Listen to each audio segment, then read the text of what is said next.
سلام دوستان، اینا رو که میبینید یه دسته کانوای ساده نیست، قراره تبدیل بشه به یک گیوه خوشگله توی خونه.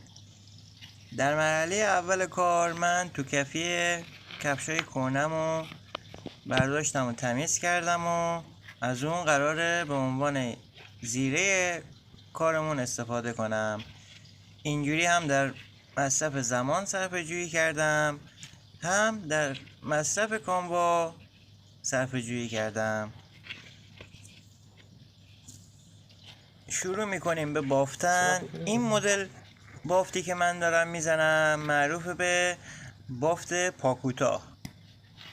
واسه خاطر چی از این بافت استفاده کردم؟ به خاطر اینکه هم فرم گیوه حفظ بشه، هم استحکام گیوه اونو ببره بالا.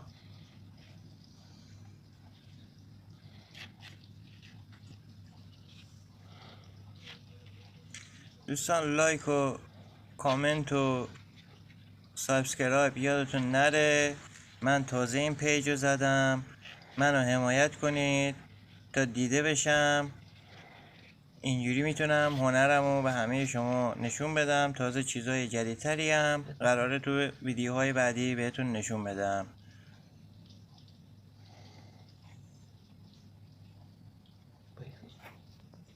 اینم نتیجه کار که خیلی خوشگل شده. من اینو اندازه پای خودم دوختم. تو هم میتونی با برش تو کفی اونو اندازه پای خودت در بیاری.